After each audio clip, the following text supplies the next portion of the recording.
नमस्कार दोस्तों, welcome to my YouTube channel.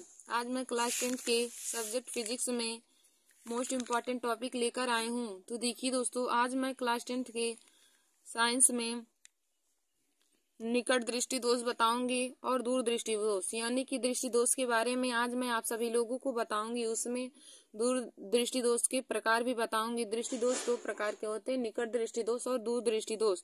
तो देखिए दोस्तों, निकट दृष्टि दोष और दूर दृष्टि दोष से संबंधित क्वेश्चन बोर्ड एग्जाम की परीक्षा में हर बार ही पूछे जाते हैं और मैं इसमें और टॉपिक को भी आज आप लोगों को बताऊंगी। तो दोस्तों, आज हम आप सभी लोग हमारी इस वीडियो को जरूर देख लीजिए और अपने दोस्तों में शेयर कर लीजिए। देखिए दोस्तों, 4 मार्च को पेपर में इनसे संबंधित दो निकट दृष्टि दोष और दूर दृष्टि दोष में से कोई एक टॉपिक आप लोगों को जरूर पूछेगा। तो आप लोग हमारे इस वीडियो को जरूर देख लीजिए और अपने दोस्तों में भी शेयर कर लीजिए। तो देखिए दोस्तों, पहला हमारा है निकट दृष्टि दोष। पहले आप हेडिंग डालेंगे निकट दृष्टि दोष किसे कहते हैं। तो देखिए दोस्तों, हम पहले आप लोगों को ऐसे बता देते हैं निकट दृष्टि दोष क्या होता है और दूर दृष्टि दोष क्या होता है। तो देखिए दोस्तों, जो दोष रहेगा वहां की वस्तु हमें स्पष्ट दिखाई देती है। यदि निकट दृष्टि दोष रहेगा तो हमें निकट की वस्तु स्पष्ट दिखाई देगा और दूर की नहीं दिखाई देगा। और यदि दूर दृष्टि दोष रहेगा तो हमें दूर की वस्तु स्पष्ट दिखाई देगा और निकट की वस्तु स्पष्ट नहीं दिखाई देगा। यानी कि जो दोष रहेगा वहां की वस्तु हमें दिखाई देगा। तो दोस्तों, हमारा पहला है निकट दृष्टि दोष। आप लोग हेडिंग डालेंगे निकट दृष्टि दोष, तो इसमें लिखिएगा कि वह दोष जिसमें व्यक्ति को निकट की वस्तु स्पष्ट दिखाई देती है लेकिन दूर की वस्तु स्पष्ट नहीं दिखाई देती है। तो इस प्रकार की दोष को हम निकट दृष्टि दोष कहते हैं। देखिए दोस्तों, निकट दृष्टि दोष क्या होता है कि वह दोष जिसमें व्यक्ति को निकट की वस्तु स्पष्ट दिखाई देती है लेकिन दूर की वस्तु स्पष्ट नहीं दिखाई देती है। तो इस प्रकार के दोष को निकट दृष्टि दोष कहते हैं। अब देखिए दोस्तों, हमने आप लोग को बताया कि जो दोष रहेगा वहां की वस्तु हमें स्पष्ट दिखाई देगी। तो यहाँ पे हमने पहला लिया है निकट दृष्टि दोष। तो हमने बताया निकट दृष्टि दोष रहेगा तो हमें निकट की वस्तु दिखाई देगी और दूर की वस्तु नहीं दिखाई देगी। और जब दूर दृष्टि दोष रहेगा तो दूर की वस्तु दिखाई देगी और निकट की नहीं। यानी कि जो दोष रहेगा वहां की वस्तु हमें स्पष्ट दिखाई देती है।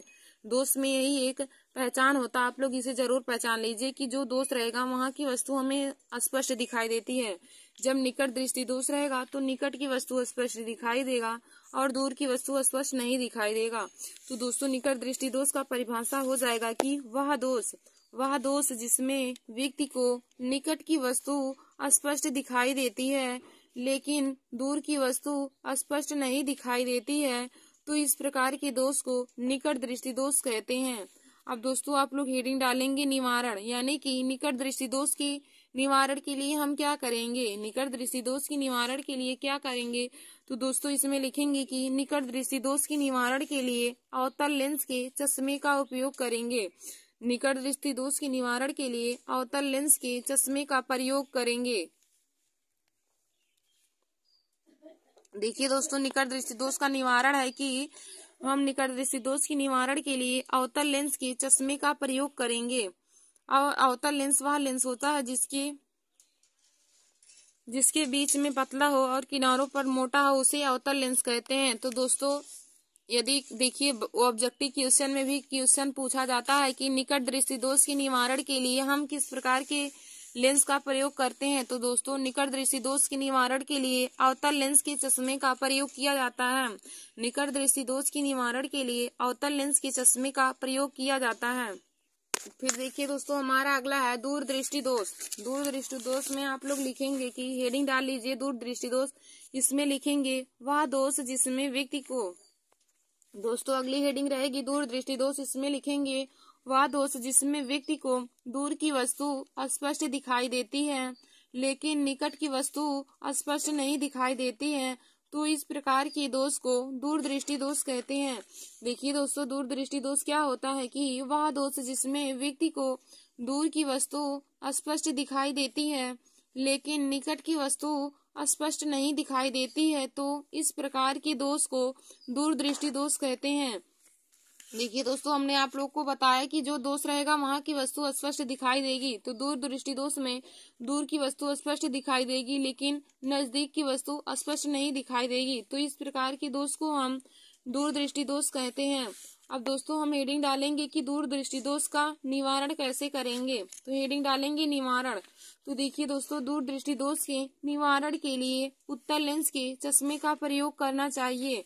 दूर दृष्टि दोष के निवारण के लिए उत्तल लेंस के चश्मे का प्रयोग करना चाहिए। हमने आप लोग को बताया कि निकट दृष्टि दोष के लिए अवतल लेंस के चश्मे का प्रयोग करेंगे और दूर दृष्टि दोष के निवारण के लिए उत्तल लेंस के चश्मे का प्रयोग करेंगे। तो दोस्तों दोनों जो दोष है इनसे संबंधित क्वेश्चन बोर्ड एग्जाम की परीक्षा में जरूर पूछे जाते हैं। तो आप लोग दोनों दोष को जरूर तैयार कर लीजिए अच्छे तरीके से। तो हमने आप लोग को बताया कि जो दोष रहेगा वहां की वस्तु स्पष्ट दिखाई देगी। यदि निकट दृष्टि दोष पूछागा तो आप बताएंगे निकट दृष्टि दोष वह दोष होता है जिसमें निकट की वस्तु स्पष्ट दिखाई देती है लेकिन दूर की वस्तु स्पष्ट नहीं दिखाई देती है। और दोस्तों यदि निकट दृष्टि दोष के निवारण के लिए पूछे कि कौन से चश्मे का प्रयोग करेंगे तो हम निकट दृष्टि दोष के निवारण के लिए अवतल लेंस के चश्मे का प्रयोग करेंगे और दूर दृष्टि दोष के निवारण के लिए उत्तल लेंस के चश्मे का प्रयोग करेंगे। और देखिए दोस्तों, एक और हमारा दोष होता है जरा दृष्टि दोष। वह कभी कभी परीक्षा में पूछ लिया जाता है। तो दोस्तों जरा दृष्टि दोष वह दोष होता है जिसमें व्यक्ति को ना नजदीक की वस्तु दिखाई देती है और ना ही दूर की वस्तु दिखाई देती है। तो उस प्रकार के दोष को हम जरा दृष्टि दोष कहते हैं। और उसके निवारण के लिए हम अवतलो उत्तल लेंस के चश्मे का उपयोग करते हैं, यानी कि जिसमें उत्तल लेंस और अवतल लेंस दोनों के चश्मे मिले हों उसी का हम उपयोग करते हैं। जरा दृष्टि दोष वह दोष होता है जिसमें व्यक्ति को ना ही नजदीक की वस्तु और ना ही दूर की वस्तु दिखाई देती है, तो उसे हम जरा दृष्टि दोष कहते हैं। ये देखिए दोस्तों, हमारा अगला टॉपिक है नेत्र की समंजन क्षमता किसे कहते हैं। नेत्र की समंजन क्षमता की परिभाषा हमें लिखना है। तो दोस्तों यह भी बोर्ड एग्जाम की परीक्षा से बहुत ही महत्वपूर्ण है, तो आप लोग इस पर भी इम्पोर्टेंट का क्यूज लगा लीजिए। नेत्र की समंजन क्षमता, तो इसमें लिखेंगे नेत्र लेंस की फोकस दूरी को घटाने तथा बढ़ाने की क्षमता को नेत्र की समंजन क्षमता कहते हैं। देखिए दोस्तों, नेत्र की समंजन क्षमता का परिभाषा हो जाएगा कि नेत्र लेंस की फोकस दूरी को घटाने तथा बढ़ाने की क्षमता को नेत्र लेंस की समंजन क्षमता कहते हैं। नेत्र लेंस की फोकस दूरी को बढ़ाने तथा घटाने की क्षमता को नेत्र की समंजन क्षमता कहते हैं। फिर देखिए दोस्तों, अगला हमारा बहुत ही महत्वपूर्ण टॉपिक है किसी चालक तार का प्रतिरोध किन किन बातों पर निर्भर करता है। तो दोस्तों इसको हम आप लोगों को कल बताएंगे। हम कुछ महत्वपूर्ण अभिक्रिया के बारे में आप लोगों को बता देते हैं। तो देखिए दोस्तों, पहला अभिक्रिया हमारा है प्रतिस्थापन अभिक्रिया। यहाँ आप हेडिंग डालेंगे प्रतिस्थापन अभिक्रिया। तो इसमें लिखेंगे इस अभिक्रिया में अधिक क्रियाशील धातु कम क्रियाशील धातु को प्रतिस्थापित कर देता है, प्रतिस्थापित या फिर विस्थापित कर देता है। तो इस प्रकार की अभिक्रिया को प्रतिस्थापन अभिक्रिया कहते हैं। देखिए दोस्तों, प्रतिस्थापन अभिक्रिया का डेफिनेशन क्या हो जाएगा कि इस प्रकार की अभिक्रिया में कम क्रियाशील धातु अधिक क्रियाशील धातु कम क्रियाशील धातु को प्रतिस्थापित कर देता है। तो इस प्रकार की अभिक्रिया को प्रतिस्थापन अभिक्रिया कहते हैं। तो देखिए दोस्तों, प्रतिस्थापन अभिक्रिया का उदाहरण हो जाएगा जैसे Fe+ में CuSO4, आयरन प्लस में कॉपर सल्फेट हो जाएगा। तो देखिए दोस्तों, कॉपर सल्फेट में से सल्फेट आयरन से क्रिया करके फेरस सल्फेट बना लेगा। तो Fe+ CSO4 की जब क्रिया होगी तो बन जाएगा FeSO4+ में Cu। तो देखिए दोस्तों, इसमें कॉपर अधिक क्रियाशील है, तो यहाँ इसमें SO4 जो हमारा अधिक क्रियाशील है यह आयरन के साथ क्रिया करके फेरस सल्फेट बना लेगा। तो हमारा बन जाएगा FeSO4+ में Cu। तो प्रतिस्थापन अभिक्रिया का डेफिनेशन हो जाएगा इस अभिक्रिया में अधिक क्रियाशील धातु कम क्रियाशील धातु को प्रतिस्थापित कर देते हैं। तो इस प्रकार की अभिक्रिया को प्रतिस्थापन अभिक्रिया कहते हैं। तो इसका उदाहरण हो जाएगा Fe+ में CuSO4। तो दोस्तों जब हम क्रिया कराएंगे बन जाएगा FeSO4+ में Cu। हमारा दूसरा है जैसे Zn+ में CuSO4, Zn+ में CuSO4। तो देखिए दोस्तों, कॉपर सल्फेट में से सल्फेट हमारा जिंक के साथ क्रिया करके जिंक सल्फेट बना लेगा। तो बन जाएगा ZnSO4+ में Cu। फिर दोस्तों हमारा अगला है अगला क्रिया का नाम है वियोजन अभिक्रिया। अगला अभिक्रिया हमारा है वियोजन अभिक्रिया। तो दोस्तों इसमें लिखेंगे हम, इस अभिक्रिया में एक अभिकर्मक टूटकर छोटे छोटे उत्पाद उत्पन्न करते हैं। इस अभिक्रिया में एक अभिकर्मक टूटकर छोटे छोटे उत्पाद उत्पन्न करते हैं। तो इस प्रकार की अभिक्रिया को वियोजन अभिक्रिया कहते हैं। तो देखिए दोस्तों, वियोजन अभिक्रिया का हमारा उदाहरण हो जाएगा CaCO3। तो CaCO3 देखिए हमारा टूट जाएगा CaO प्लस में CO2, कैल्शियम ऑक्साइड और कार्बन डाइऑक्साइड में कैल्शियम कार्बोनेट टूट जाएगा। तो वियोजन अभिक्रिया का परिभाषा ही होता है कि इस अभिक्रिया में अभिकर्मक टूटकर छोटे छोटे उत्पाद उत्पन्न कर देते हैं। तो देखिए दोस्तों, जब CO3 की क्रिया होगी तो यहाँ टूट जाएगा CaO प्लस में CO2, और जब हम CaCO2 को गर्म करेंगे तो पुनः हमारा कैल्शियम कार्बोनेट प्राप्त हो जाएगा। तो देखिए दोस्तों, जब किसी भी पदार्थ से पुनः उसी पदार्थ को प्राप्त किया जा सकता है तो उस प्रकार की अपक्रिया को हम उत्क्रमणीय अपक्रिया कहते हैं। उत्क्रमणीय अपक्रिया में मतलब कि जिससे हम प्राप्त कर सकते हैं। फिर देखिए दोस्तों, हमारा अगला क्वेश्चन है कि अवतल दर्पण के दो उपयोग लिखिए। अवतल दर्पण के दो उपयोग लिखिए। देखिए दोस्तों, अवतल दर्पण उत्तल दर्पण से संबंधित उपयोग भी हमारा बोर्ड एग्जाम की परीक्षा में पूछा जाता है। तो हम लिखेंगे नंबर 1, अवतल दर्पण के उपयोग में नंबर 1 लिखेंगे, टेबल लैंप के शेडो में किया जाता है। अवतल दर्पण का उपयोग टेबल लैंप के शेडो में किया जाता है। और हमारा नंबर दूसरा हो जाएगा, मोटर कार, रेलवे इंजन तथा सर्च लाइट के लैंपों में परावर्तक के रूप में किया जाता है। मोटर कार, रेलवे इंजन तथा सर्च लाइट के लैंपों में परावर्तक के रूप में अवतल दर्पण का उपयोग किया जाता है।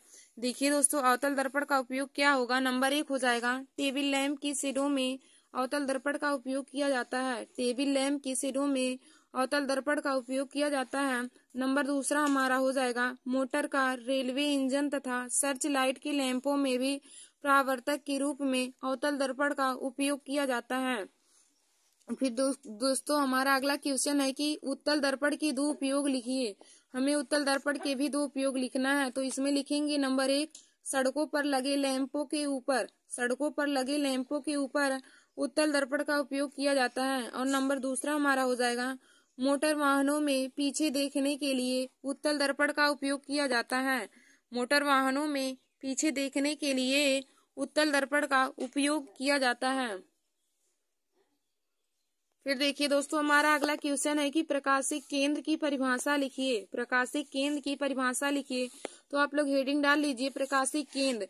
तो इसमें लिखेंगे, लेंस के भीतर मुख्य अक्ष पर स्थित वह बिंदु, लेंस के भीतर मुख्य अक्ष पर स्थित वह बिंदु जिससे होकर चलने वाली या जिससे होकर जाने वाली प्रकाश की किरणें अपवर्तन के पश्चात बिना विचलित हुए सीधे निकल जाती हैं।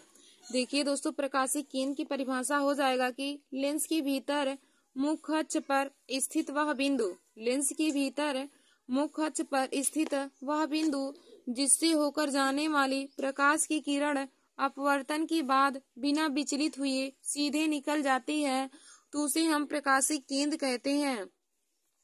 देखिए दोस्तों, प्रकाशिक केंद्र का परिभाषा होता है कि लेंस के भीतर मुख्य अक्ष पर स्थित वह बिंदु जिससे होकर जाने वाली प्रकाश की किरणें अपवर्तन के बाद बिना विचलित हुए सीधे निकल जाती हैं, तो उसे हम प्रकाशिक केंद्र कहते हैं। फिर देखिए दोस्तों, अगला हमारा क्वेश्चन है जीव विज्ञान से संबंधित। तो इसमें क्या पूछा है, मृतोपजीवी और परपोषी पोषण में की परिभाषा लिखिए। मृतोपजीवी और परपोषी पोषण की परिभाषा लिखिए। तो दोस्तों आप पहले हेडिंग डालेंगे मृतोपजीवी, तो इसमें लिखेंगे, सड़े गले कार्बनिक पदार्थों से जीव द्वारा भोजन प्राप्त करना मृतोपजीवी पोषण कहलाता है।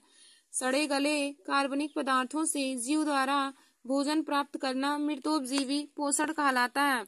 देखिए दोस्तों, मृतोपजीवी क्या होता है कि जिसमें सड़े गए कार्बनिक पदार्थों से जीव अपना भोजन प्राप्त करते हैं, तो उन्हें मृतोपजीवी पोषण कहते हैं। और फिर हम देखेंगे परपोषी पोषण। तो आप लोग हेडिंग डालेंगे परपोषी पोषण। तो देखिए दोस्तों, इसमें लिखेंगे, भोज्य पदार्थों के लिए प्रत्यक्ष रूप से वनस्पतियों पर निर्भर रहना परपोषी पोषण कहलाता है। भोज्य पदार्थों के लिए प्रत्यक्ष रूप से वनस्पतियों पर निर्भर रहना परपोषी पोषण कहलाता है। देखिए दोस्तों, मृतोपजीवी पोषण क्या होता है कि जिसमें सड़े गए कार्बनिक पदार्थों से जीव अपना भोजन प्राप्त करते हैं। जिसमें जीव सड़े गए कार्बनिक पदार्थों से अपना भोजन प्राप्त करते हैं तो उसे मृतोपजीवी पोषण कहते हैं। और परपोषी पोषण क्या होता है? जिसमें जीव भोज्य पदार्थों के लिए प्रत्यक्ष रूप से वनस्पतियों पर निर्भर रहते हैं। जिसमें जीव भोज्य पदार्थों के लिए प्रत्यक्ष रूप से वनस्पतियों पर निर्भर रहते हैं तो उसे परपोषी पोषण कहते हैं। फिर दोस्तों हमारा देखिए अगला क्वेश्चन है कि जाइलम तथा फ्लोएम की परिभाषित कीजिए। जाइलम तथा फ्लोएम की परिभाषा लिखिए या जाइलम तथा फ्लोएम को परिभाषित कीजिए। तो दोस्तों पहले आप हेडिंग डालेंगे जाइलम, तो इसमें लिखेंगे जाइलम जल में घुलित पदार्थों को पत्तियों तक पहुंचाता है। जाइलम जल में घुलित पदार्थों को पत्तियों तक पहुंचाता है। यह वाहिकाएं काष्ठ मृदुतक तथा काष्ठ रेशों से बना होता है।